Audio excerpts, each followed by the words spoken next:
Hey everyone, welcome back and thanks for listening to the Adulting is Easy podcast, where we make adulting easier by making money easier. This is your host, Lauren, and we're joined today by Rawk, a project manager with a passion for personal finance.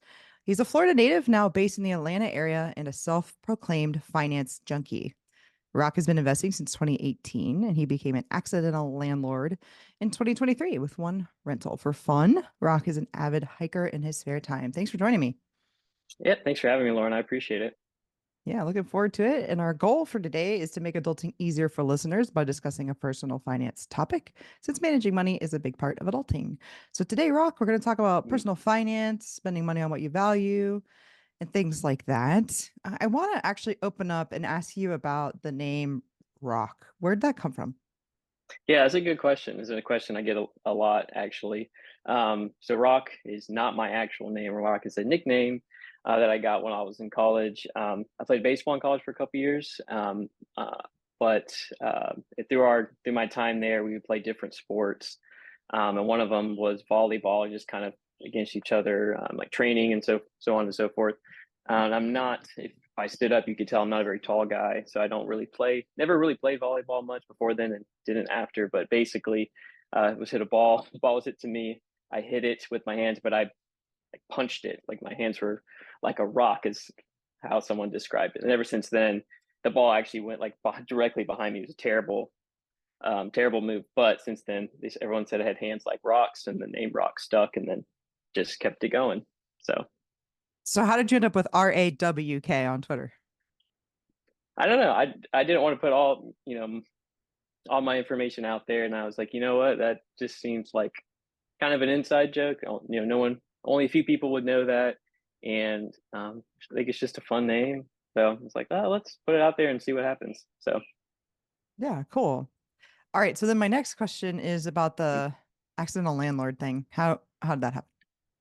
yeah, it's I mean, ultimately, I think it's a good thing. Kind of, I don't want to go way off the deep end, but really, yeah, after when COVID hit, a lot of people went remote, including myself, and that started a series of moves, moving all over the place. As you mentioned, I'm a Florida native. That's where I was. But from Florida, we moved to a couple different states. We moved to Alabama, moved to Georgia, back to Alabama, then back to Georgia. Kind of a long story there, but on our second move to Alabama, we decided to buy a home. We thought we were going to stick around for a while, host a family, and that kind of thing. And then a good job opportunity presented itself that required me to go back to Georgia. We wanted to keep the house, and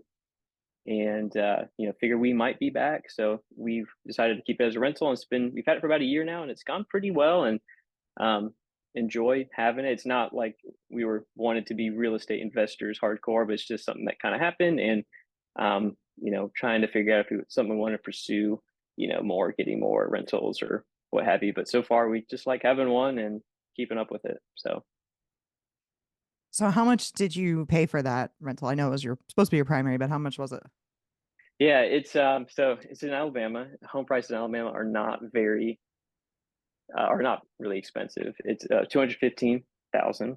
Um, 4 bed, 3 bath, 200 square feet. It's a pretty big home. It's like way too big for me and my wife. So we'd be like had our own sections of the house, which was nice. So, but it's a nice little part of town, and it's a nice little neighborhood. So hey, we thought future we have kids, whatever, it'll be great. But um, so right now there's 4 people renting the home. So so far How much did you put down on it? we put 10% down. So I think about 21.5, I believe. Okay. And So what's it renting for? Is it four separate leases or is it just no, it's for one a lease. family of four? Okay. Um, yeah, it's so it wasn't obviously we didn't buy as a rental, so we didn't have to put 20% down, that kind of stuff. Rents for about 17, which is actually, it's not does not meet the 1% rule per se, but I think it's pretty low.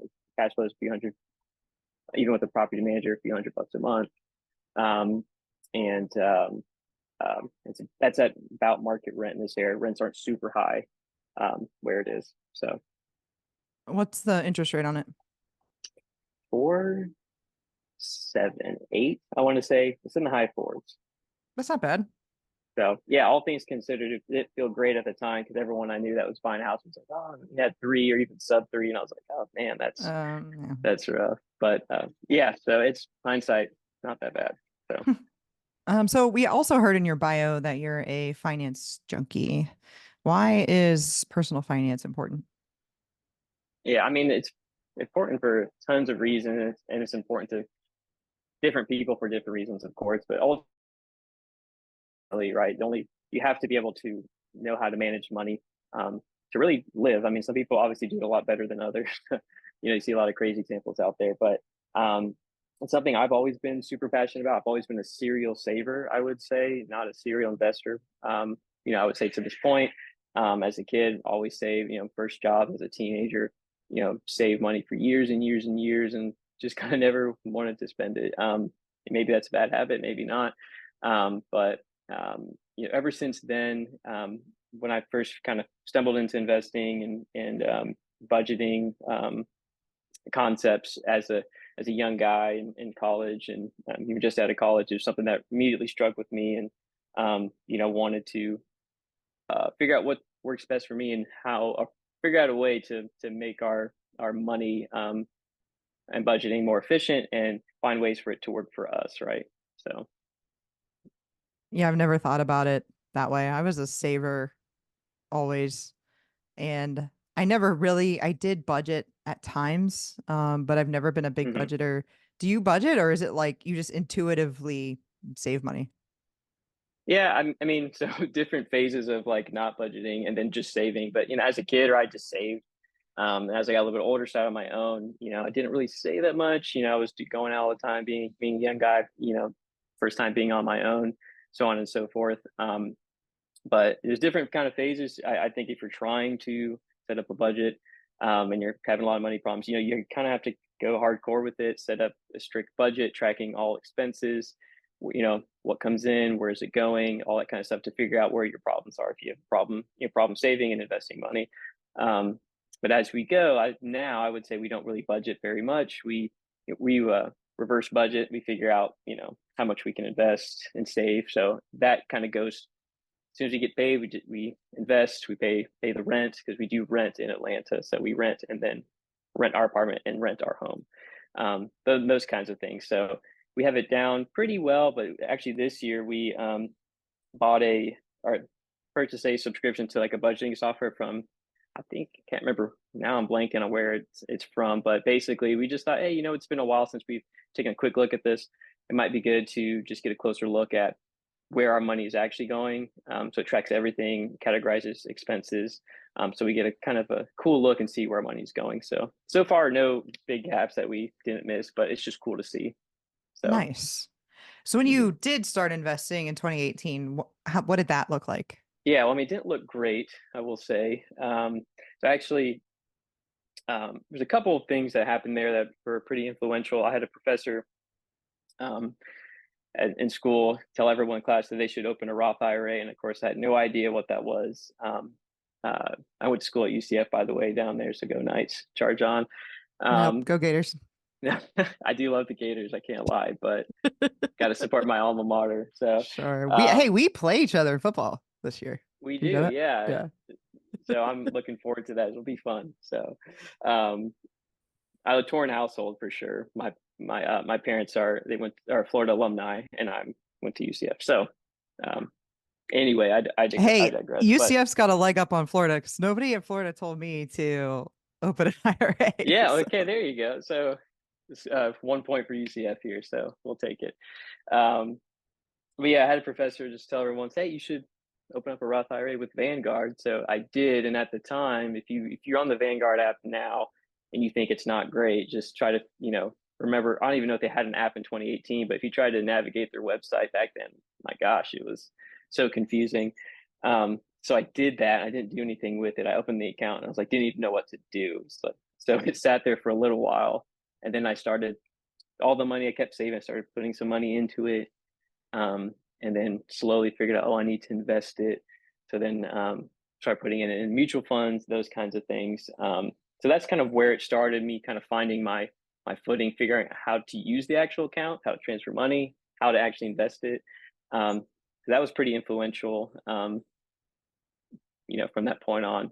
But really, what started me like, oh, I need to really research and figure out what to invest in.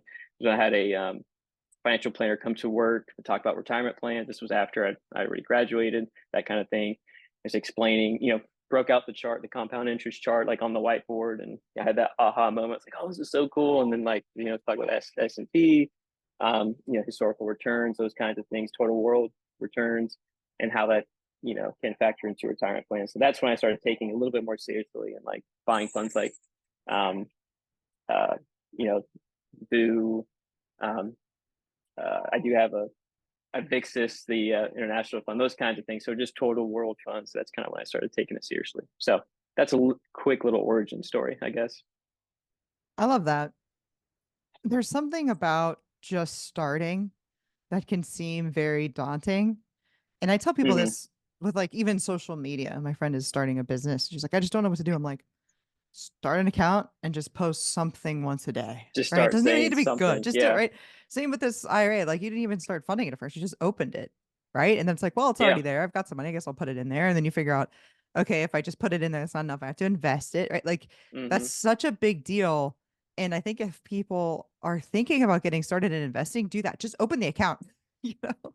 Yeah, I don't even have to put money in it just yet. So a lot of people will ask me. Some people now it's taken a while. I don't try to be too pushy about telling people what to do with their money, but some people in my personal life just know that I've been investing. So they ask me questions. Over the years, they're like starting to warm up to it. And then I'm like, yeah, you can just open an account, don't do anything with it. And then I'm like, they'll be like, oh, I have X amount of dollars to invest. I'm like, well, you don't have to invest it all. You could just invest a little bit and see how you feel. And then, Yeah. those so baby steps is a big part of it. Just small and then keep building on that. So So it sounds like you and your wife are pretty aligned on personal finances. absolutely, yeah, yeah. She keeps my head on straight, which is good. Sometimes, I'll kind of think like, oh, if we did this complicated and crazy, don't do that. So, for the most part, I like to think I'm pretty simple, and I am. Our approach is simple. But sometimes when I get a little carried away, she's the one that kind of reels me back in. But yeah, we're definitely similar goals, same goals really in mind as far as how we want our future to look and what we're doing now to kind of get there. She likes to keep it pretty simple. So anytime I start to like dive in deep into something, you know, she's like, all right, relax. But yeah, very motivated in the same way. So I'm very, very lucky to have someone like that. So Yeah, in my relationship, my husband is a bit younger than me, but also I was always kind of the natural saver and I didn't know what I mhm. was saving for. I don't like the apocalypse. I don't know. Like what was I doing at 14? Like why at Yeah, 14 was I like I should put this money in a CD? I don't know what made me want to do that, right? that's But great though. Yeah. I'm just naturally that way. My husband was more just normal. You make money, you spend money, you make money, you spend money, Hmm. right? And so I had to bring him around a little bit and be like, I basically he was living with his dad, and I was like, "You're like one missed paycheck and one fight with your dad away from not having anywhere to live. Like that's Yeah. dicey." So The it wake sounds up like you call. Yeah. you guys didn't have to have that. You didn't have to have that type of conversation. We didn't, which is nice. But finance, of course, or being on the same page with your finances is a huge uh, pain point, I think, when it comes to like marriages and significant others and those kinds of things. So if you're, you get on the same page and you both can value, you don't have to value everything the same. I think that would be kind of maybe too much, but yeah, definitely important to be on the same page. So I'm glad your husband kind of saw the light. You helped him see the light there. So, Oh yeah, and then he's an engineer, and then he went oh yeah. like real crazy with it. Actually, Oh, I had to good. like Okay. then So dial him back he's a little probably bit. super analytical. He's like, all right, we got to invest this much to, do this or This, whatever. yeah, So, the spreadsheets are out of control. oh man, Um, wow.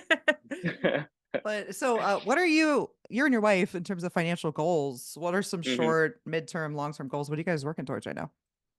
Yeah, that's a good question. It's an important question. I think we used to have like much more strict goals. I think, um, which are good. You want to have very specific goals, smart goals, right? Things Hmm. that are very attainable, and we still do. But I think we've kind of we're almost in the phase of life where we're kind of like just we still have our goals, we're still working towards them, but we're kind of like, you know what, kind of see where life takes us a little bit. So I think overarching goals for us now is really, to continue to invest. We invest a certain percentage every month.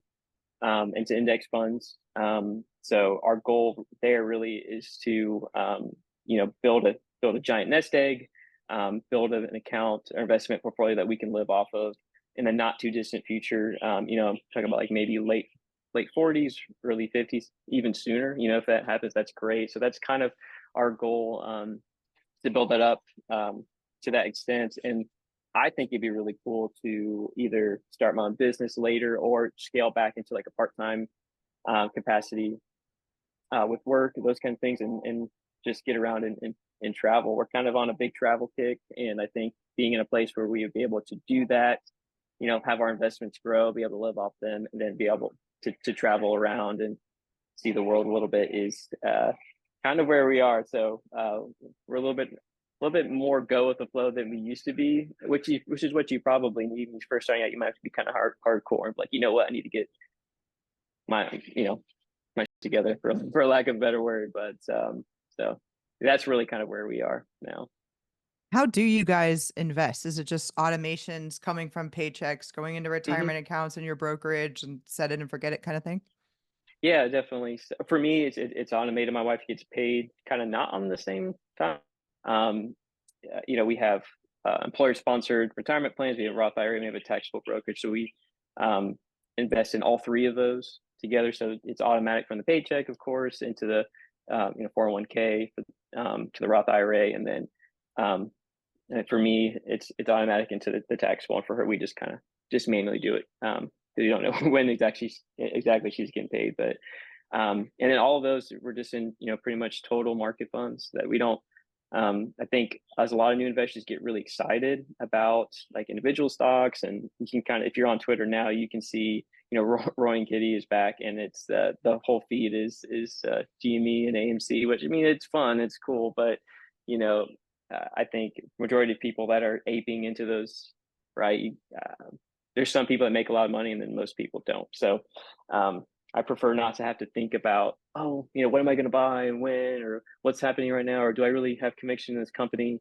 Those kinds of things, because those will kind of keep you up at night. I prefer just to be like, hey, we know we've budgeted, we can invest this X amount every single month into this. It comes in, I don't think twice about it. I go on and just live my life, and then worry about stuff that is not money related, or investing related, I would say. So. Yeah, it does not have to be complicated. So back to the travel, you do tweet a Mhm. lot about travel.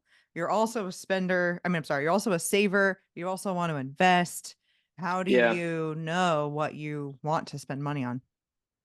Yeah, that's a good question. It's definitely taken years, to kind of figure that sweet spot, right? Because classically, you want to do it all. You want to, if you're into traveling, you want to see things, then you want to do that, but you also want to save. You also want to invest, and or maybe I'm just speaking about myself here, but yeah, it's taken, I think, years to figure out, what's the best percentage for each. So when we talk about, we have a percentage that gets invested every month. We have a percentage that we keep in cash that we put into sinking funds. And those sinking funds usually are, travel funds, really, or maybe we had an expense, we had to dip into the emergency fund or the rental property fund, so we just replenish that kind of thing. So, and even that's a work in progress. Kind of as you go throughout life, those priorities change. So maybe you're investing less. Maybe you have kids now. I don't know. We don't have kids, so that's probably one reason why we're able to do that so much. But um, yeah, and also a big part of it is income, right? I mean, if you have a smaller income, you're just not going to be able to do all those things. So definitely a lot of work involved to build up a solid income that can continue to grow and allow you to be able to hone in on what's important to you and be able to feed those buckets, whether it's savings or investing, both.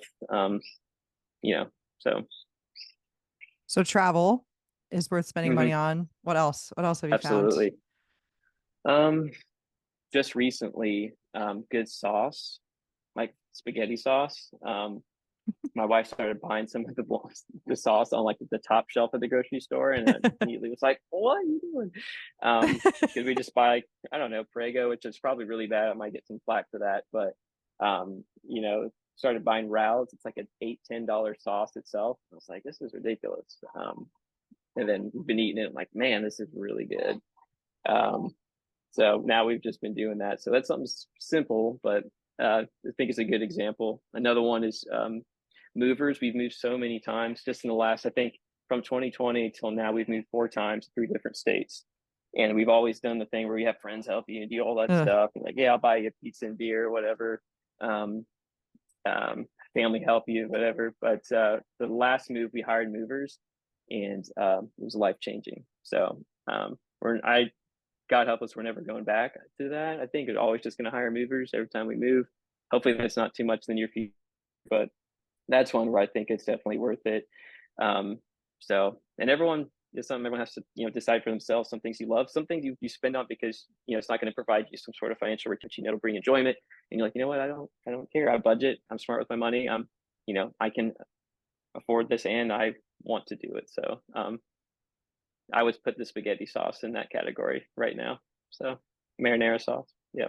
Is there anything else like that where your wife really valued it and you kind of did it and she had to bring you around to Oh man, there's probably like a whole. If you asked her, she would probably have a whole it? list ready for you. But um, I don't know. That's the most recent one, so I'm sure she's keeping score of like how many times she's been right about stuff. So, but That's marriage. none that come to mind. Yeah. My husband's like that with wine.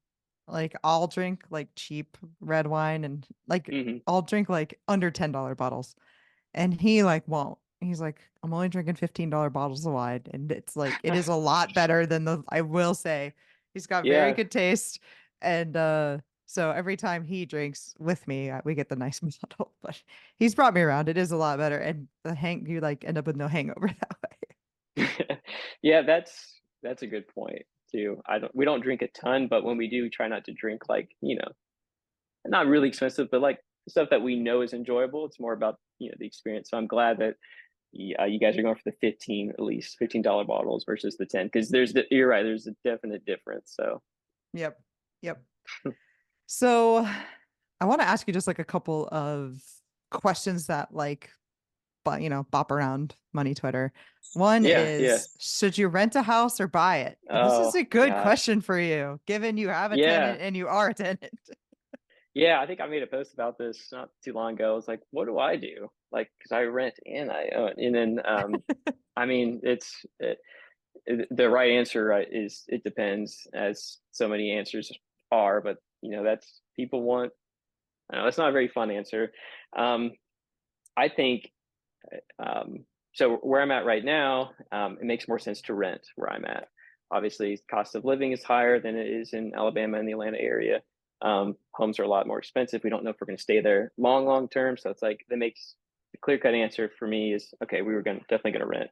Um, now in Alabama, we thought we were going to stay there longer. So it was like, you know what, homes aren't as expensive. We could easily afford the mortgage. So we're like, you know what, this is where we're going to stay. And of course, life happened. But um, my preference would be to own. I think if I'm, not going to play the fence here, but if I know where I'm going to be, I'd rather be in my own house, have my own little space, which you can when you rent. But I think long term, I would definitely want to be an owner versus a renter. But nothing wrong with renting. We rent right now.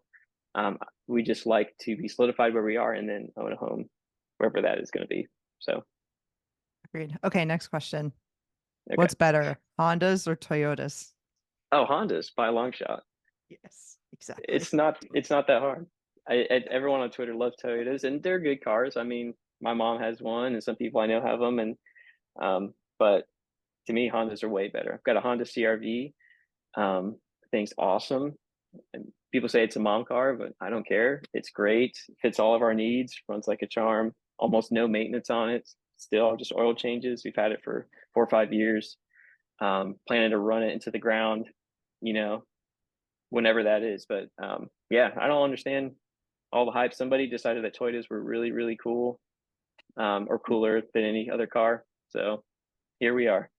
Yeah, supposedly Toyota Corollas are the car of millionaires. And as someone with a Honda Accord, I am personally affronted. I will say my husband has a Toyota 4Runner.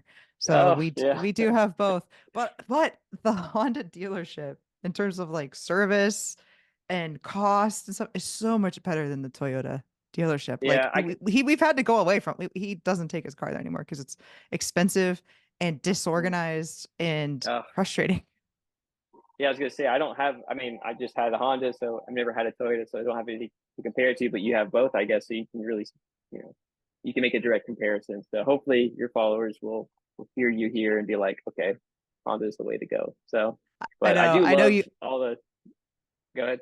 Oh, I knew you had a Honda, so I had to ask you. 'Cause like my siblings both have Camrys. My Mm. mom is a Highlander. My husband has a Toyota. There's Tundras and Tacomas, and my grandma's Oh a yeah, RAV4. My aunt has a RAV4. Like I'm surrounded by Toyotas, so I feel like I have to find my Honda people when I can. yeah. We need more Honda love on Twitter for sure. So every chance I get to call that out, I'm happy to do so. So. So another question Hmm. that kind of gets passed around money Twitter is about kind of like parents and whether they're good role models for you. And I definitely think Hmm. my parents were. I don't think I became the saver. Just maybe it's just pure genetics, but that's also from them. I think saw them. I always intuitively knew that they were spending less than we could. And there was a very conscious effort around that. Hmm. Do you think your parents were good role models? Yeah. So yeah, it's a good question, and there might be a lot a lot of layers to that, depending on how you look at it. But I do think that they were good role models for me, especially. You know, I wouldn't say they had the best money practices. So I think a lot of those serial saving habits and tendencies that I had as a young kid, a teenager, you know, even till now, those definitely spurred from there. But they taught me a lot of valuable lessons. I think is really what's most important to me at this age. I'm looking back now. So, um, you know, they taught me, you know, I should be a saver. You know, save as much money as you can. Be smart with your money. Those kinds of things. I don't think we were in a position where it was like we were spending too much money we didn't have. It was maybe more like we didn't have much. I think is maybe a better way to say it. So I think learned a lot of valuable lessons and maybe things that I didn't want to do. You know, you learn a lot about what you don't want, or you can learn a lot by seeing about how you don't want to go about things. I think is a better way to say it. So, um, but yeah, very lucky, fantastic role models taught me a lot, and I'm grateful for that. But yeah, we learned money. We're both learning money habits together now. I would say, even as they're older, and I'm getting older, so we talk about money frequently, which is good, and I'm happy to do it and talk to my parents about their retirement and those Yeah. kinds of things. So it's that's good. That's been the best part. So Yeah, that's a good point. My dad retired this year and he got a will at the same time. I've been on him for like 5 years to get a will. And so he's got yeah. a will and like we're gonna talk. Of my siblings, I'm like probably the executor type, right? Hmm. I'm the most interested in money, so I need to know kind of what they have and where it is. And so we're getting ready to have that conversation coming up here. And that's a good point. It is really interesting when you can start having those intelligent money conversations with your parents. It's like a full circle moment, or at least it was for Yeah, me. it really is, and it's been a really good learning experience because my parents are retirement age. They're in their 60s. So you know, we're like looking about like how you know how are they, um, you know, what they need to have in place so they can retire, and then even like long term, like you know, like um, you know, elder care, those kinds of things. Things you're like, why do I have to think about that now? So it's been a good learning experience just talking about it with them, and I'm sure for you, especially as the executor, a lot of really good information you're probably getting. So for yourself one day, hope you know, Yeah. way off I'm in the just guessing distance. I'm So executor. I don't know how this conversation is going oh, to go, but if okay, it's one of us, it's yeah, got to be me. Like it's yeah. I mean, my siblings like they're just not as into it. My sister's 21, so she's just like really young, and then my oh, okay, brother's yeah, just like married with two kids, one on the way, installs well, elevators for a living and is just not super interested in that stuff. So, and that's fine. I'm that's here. fair. Yeah, Here that's for fair. it. So no kids for you guys? No, nope, no No, kids. I would say we're technically undecided, but I'm yeah, 34. He's okay, 31. So, it's like I crunch hear you. time if we really Yeah, want to I make that decision. I would say we're in a very similar place. It was crunch time for us as well, biologically. So we're like Yeah, looking at each other, like we're like, I think we want a kid, but we just don't want to have one right now. And we're that's like, that's oh God. that's how it's always been. That's how it's always been. I keep thinking it'll hit me. I keep thinking I'll be like playing with my Yeah. niece or holding my nephew, and they'll look at me with these big blue eyes and their adorable blonde Yeah. hair, and it'll You hit just me, have but that it hasn't. moment. Yeah, It hasn't exactly. happened So yet. I've been putting off my wife. I'm like, whenever you're ready, you just let me know and I we'll think about it. And we're both just like, well, we're both waiting for the mid other thirties is one. in sight. Yeah, I know we're both waiting for the other one to like be like, all right. And neither one of us is doing it. So it that's just funny. may not be in the cards for us, you know. It's all right. Yeah, that's why we're exactly in the same place. So or maybe not exactly, but we're definitely having the same kind of conversations. We're like, well, waiting for you to have that aha moment. It's just not happening. So It hasn't happened yet. I yeah. like I said, my sister's 21, and so I was 13 when she was born, and I think a little bit of me feels like I'm done. Like she's in college, Yeah. mechanical engineering, she's doing good. Oh, Part of me's yeah, you like, were she's you're at a good role Florida. model. I'm like, we did Nice, it. nice. Yeah. Like she's yeah. You're good. I didn't have that per se. So my siblings, I have an older and a younger sister, but we're all close in age. So it's like I think you've got some good experience already. So good Yeah. results. So maybe you're good. So We can just be the aunt and uncle. But going back to the will conversation and stuff, you do start mhm. to wonder, especially as we start to, develop some real pretty good net worth. We're like, well, where's this gonna go? You know? Yeah, that's true. We always talk about like what happens. I think a common argument is like what happens when you're older. Who's going to take care of you? Those Right. kinds of things. And I'm like, well, I mean, if you do well enough, then maybe you're able to take care of all that stuff. Right. Make a plan for it. So that's a good question. Like, where does it all go? Who does it go Yeah. to? I just But decided to just go to our niece and nephew, and my niece is on the way, probably. But in that's a good charity, choice, probably. right? Yes, of Yeah. course. Yeah, that's important too. So, So Rock, I almost used your real name. Is there anything else you'd like to add before we wrap up? um, no, I think maybe just one parting shot. I think so much of finances a personal finance is personal and that's super cliche and sometimes when I see that I like kind of roll my eyes but it is true. There's so many people are in so many different phases of life so and so many things that apply to different people so if you're online and you're on these like on Twitter or wherever you are on these investing online communities it's great to be part of it but a lot of people like to take hard stances on things but I don't think that's the majority of people so just you know look out for yourself, do what's best for you, understand your situation, and just be kind to others. Right? I mean, that's money is personal, so just be a good person at the end of the day. So How can people get in touch with you and follow you? they can follow me on Twitter, just Rawk. I think the handle is Rawk underscore FI, and then I'm on Threads. I don't really use it very much, but I'm actually Rawk Finance on there as well. So Yep, that's where I am. we'll put that in the show notes. I made a thread and I just never did it one, not even one time. Yeah, I posted a little bit when it first up, and then I started again recently, just putting some stuff out there. So I'm like, you know what? Like, I only can handle both.